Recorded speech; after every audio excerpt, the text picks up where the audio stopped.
I'm here with John Hensley. He is the president of Hensley Legal Group, and we're going to go through and talk about his views on leadership. Thanks, Ryan. Like Ryan said, I'm John Hensley, president and owner of Hensley Legal Group. We are a law firm downtown Indianapolis. Currently have about 33 employees. I say currently because I think we hired our 34th today. Started a little over 13 years ago, just myself. Hung a shingle out right out of law school.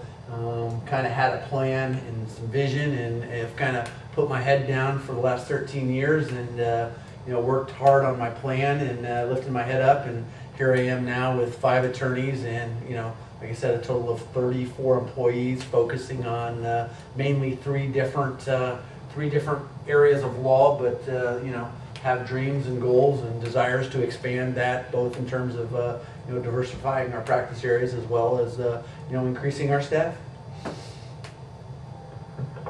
What is your definition of leadership? Definition of leadership. Well, over the years, I'm a business major from college.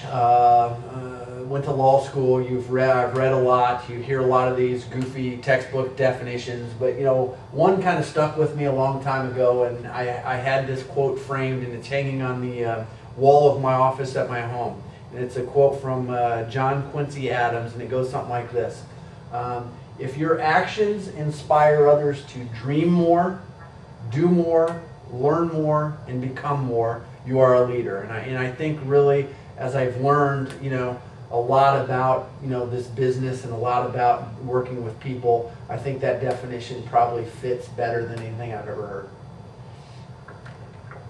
Who or what inspired you to become an entrepreneur? Well, fortunately, my family. I had that in my family. My uncle and my father were both entrepreneurs. My father, I don't think it was by choice, but he became an entrepreneur. I think I was 8 or 9 years old. I admired him. I admired his courage to step out and walk away from that guaranteed paycheck.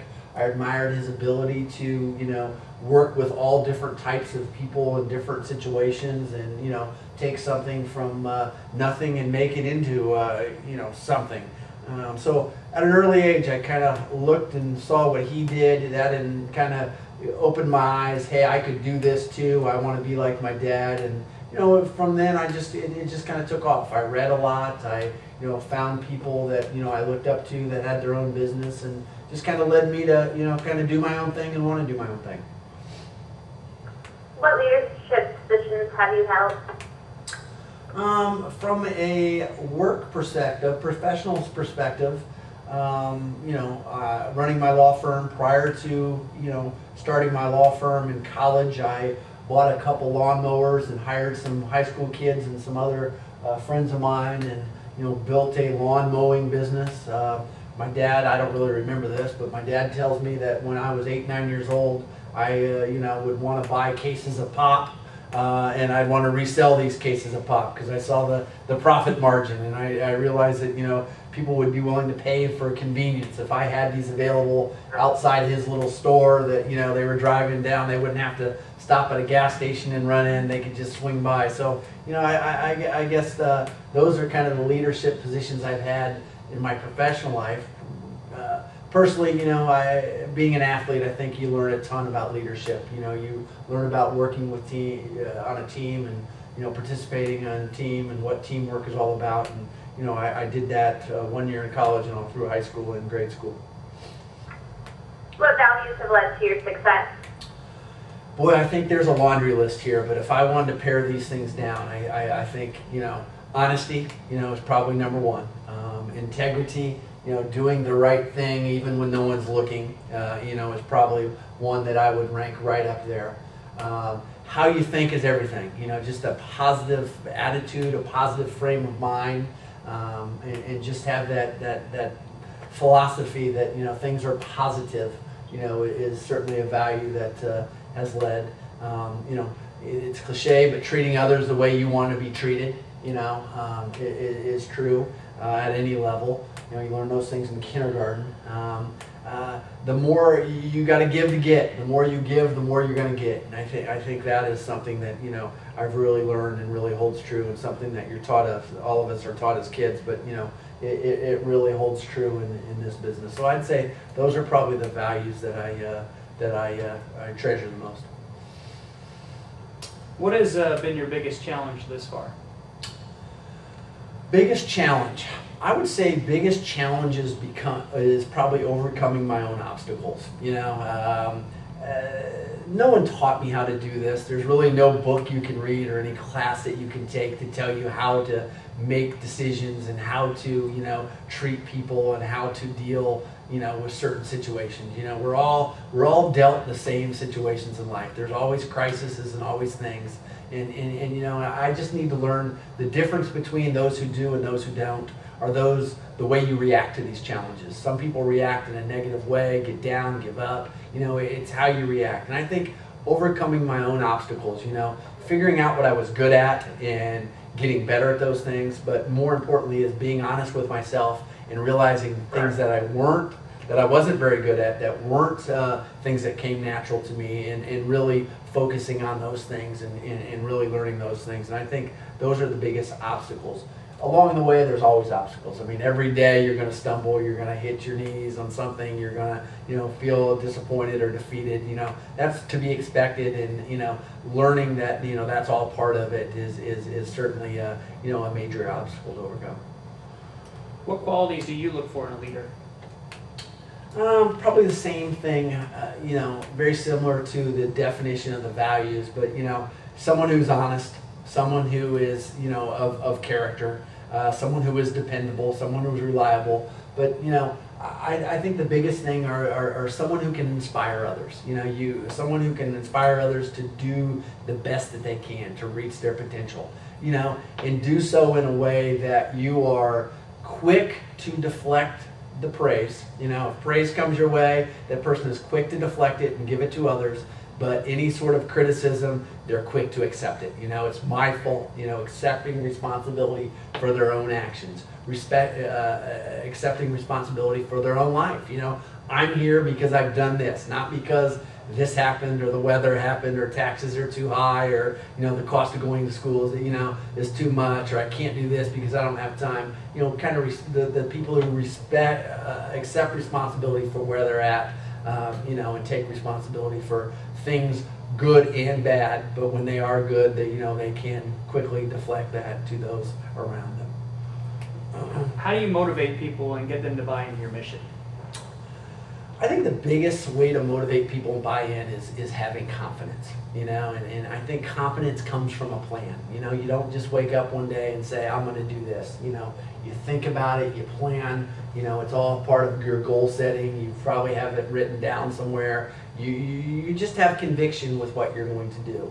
And I think when you speak to people and you have that confidence and you have that conviction, it's kind of inspiring, because most people don't. You know, most people are more reactive and they take situations as they're dealt to them, rather than taking the bull by the horns and having thought this through and, you know, have a master plan. Admitting that things aren't going to go right all the time, admitting that, you know, it's not going to be a perfect plan, but having that vision and that confidence that, you know, you're going to do this. And number one is having your people understand you're going to do what you say you're going to do, you know, and that comes just from past experience, you know, and if you teach these people and these people expect that, you know, if so and so says it, he's going to do it. When you get up and you know, convey your plan with, you know, confidence, and you have a well drafted and idea of where you're heading, and you're the type of person that, you know, you do what you say you're going to do, you know, you're going to get people to buy into that. Okay. So maybe expounding a little more on that. Is that a lot of how you hope other people look at you as a leader yourself, or? I do. You know, I hope people look at me and say, boy, that guy's not perfect, but for the most part, he does what he says he's going to do. I hope people look at me and say, wow, again, he's not perfect, he's made mistakes, but, you know, he is honest. He is quick to admit when he's made mistakes. The kind of person that I hope that I make people around me feel better about themselves and what they're doing. You know, that they feel important, they feel appreciated, they feel respected, they feel valued. You know, that's the kind of leader I want to be known for. You've come a long way in your 13 years here, but what's your vision moving forward for the future, for yourself and the company itself? You know, from a personal perspective, I think, you know, I'm just getting started. You know, I just, for whatever reason, I just have this yearning to learn. You know, I feel like, you know, I've come a long way, but I feel like I have a long way to go. You know, I look at other people who do this very, very well, and they're better speakers than I am. They have better people skills than I do. They might be better writers than I am, and those are all business, and there might be better salespeople, they might be better negotiators. Those are all skills that I can learn, you know, and I think my vision for myself personally is to keep learning, to keep developing skills. I want to sit here a year from now and be better at what I do than I am right now, you know, and I guess that is just a element of just not being satisfied, not just sitting here thinking I've done enough and the way I am today will get me where I want to go. It's, you know, realizing that these skills are what I'm going to need and to move forward. Professionally, you know, I want my business to continue to grow. You know, change and growth are good things, and I want to grow. I want to continue to add good people. I want to get better at finding good, talented people that I can surround myself and work with. You know, there are certain areas of law in particular that I like to get to that I'm constantly researching, but just continue to move forward in such a way that, you know, we are satisfying our core values, and that is providing excellent legal services to our clients in a manner and an environment, you know, that is very, very conducive for our employees and our coworkers. As an attorney, ethics is a major concern. How do you balance between, you know, being a businessman and having good ethics and making the right ethical decisions, as well as being an attorney where your ethics are, you know, monitored constantly? Boy, you know, a lot of this goes back to that old gut feeling. Does it feel right? Does it seem right? Does it seem okay? You know, and I think that probably answers about 90% of my ethical questions. You know, it's just that old gut check. You know, does it feel right? Does it smell right? You know, the other 10%, you know, I've learned to surround myself with good people, talented people that I trust, that I respect, that I can walk in and I can say, hey, this is what's going on, what do you think? You know, and I can ask 3 or 4 people and I can evaluate their responses and compare that to what my internal, you know, clock tells me and my internal compass tells me, and, you know, 99.9% of the time that, you know, that I'm satisfied with that. You know, obviously as the business becomes larger and larger, you know, there's more risk to mistakes. So there are times where, you know, even real dicey issues that I feel pretty confident about, you know, it's probably smart to go out and, you know, in my business, the legal ethics are pretty stringent. So, you know, it just made sense on some issues for me to go out and hire an expert in that area of law to, you know, run some of these things by. You know, as a small business owner, your environment is constantly changing. Like you said, you started out, you know, just on your own, and now you're managing 34 people. How do you manage those constant changes, whether they be, you know, with your staff, changes in the law, you know, just overall environment changes? I've quickly realized that change is inevitable. You know, it's going to happen. You know, and you don't fight change. You know, at first I used to fight change. Oh my goodness, it took me so long to learn how to do this. Now I got to change and learn something else. I don't feel that way. I look at change as a positive thing. You know, if you're not getting better, you're getting worse. Okay, and you know, someone said a long time ago, if you're not growing, either personally, professionally, you're dying. You know, and change is a part of that. And I think, you know, having that frame of mind, saying that, you know, change is a good thing, change is for the better, is probably the key to it. And realizing that, you know, things are going to change. When it's too good to be true and things are going well, chances are that things are going to change on you. And, you know, either, you know, from a political standpoint, from an employee standpoint, whatever it may be. So, you know, part of my job as a leader is having that vision, realizing that things are good now, but you got to look out beyond tomorrow and the next day into next year and 5 years from now, and realize that those things could happen, and what if, and have those what if plans. So that if that did happen, that you're not caught flat-footed, and you can respond to those things. But I think the main thing to understand is that change happens. Change is a good thing, and companies like Woolworth, Woolco, and Eastern Airlines, and some of these companies that fought change are no longer here, and there's a reason. How do you carry your employees through that? I mean, nobody likes change. How do you let them know change is coming, and then guide them through that to know that it's okay to accept it and get them through these when they're going to be against it immediately when they hear it? I think it goes back to that vision. You have to have that vision. You have to give them an idea that you have a plan. This is all part of a plan. You have to have a positive attitude. That change is good. If you go into this that we don't like doing this, I hate this new computer system, or it's going to make change much more difficult. But with a positive attitude, with confidence in your plan, with that vision. If you're that guy who does, and they're used to you being that guy who does what you say you're going to do, they're going to buy into this, and they're going to, be less resistant to the change. I mean, you're always going to have resistance to change. It's just human nature, but I think that will really lessen their resistance to the change. And then finally here, knowing what you know now, as you've been, all the experience that you've gained, what's the best advice you can give to somebody who's coming out of school, who wants to be an entrepreneur, wants to be a leader, that would guide them? What advice would you tell them? Boy, keep learning. When school's over, things are just starting.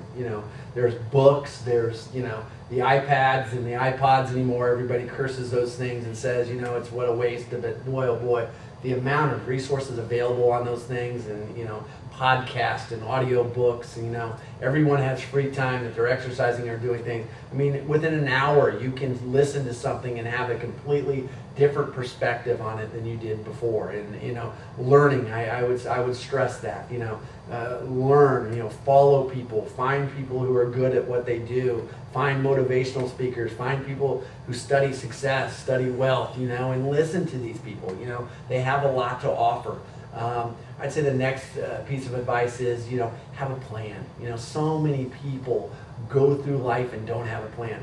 I want to do this, or I hope to do this. But, when I mean a plan, write it down. It sounds simple, but, I want to do this, and I want to do this in my personal life, or I want to do this, and, write those things down, and review those things. It's amazing how motivating that kind of stuff is. It's amazing how accountable you become when you have that on paper and you look at it, and then you ask yourself the honest question: am I willing to pay the price to achieve that goal? You're more realistic with yourself if you're looking right at it. So I think those are big things. Learn. Have a plan. Have directions. Write these things down. Positive attitude. My gosh, you wouldn't believe the importance of a positive attitude. You're going to be dealt setbacks. You're going to be dealt, difficult times. There's going to be things that don't come easy. That's all part of it. But if you have a positive attitude, those things, you'll learn from those. You'll take them in stride. And sometimes the biggest lessons you learn are failures and your mistakes. So, I'd say those are the three best pieces of advice I could give someone, if they're just starting out. And have fun with it. It really is a blast. It's challenging. It's a job that's 24/7.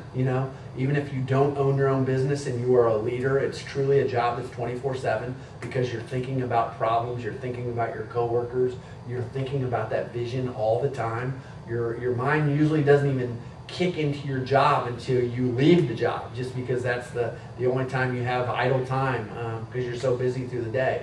And it kind of goes back to learning, but learn to work on yourself as hard as you work on your job.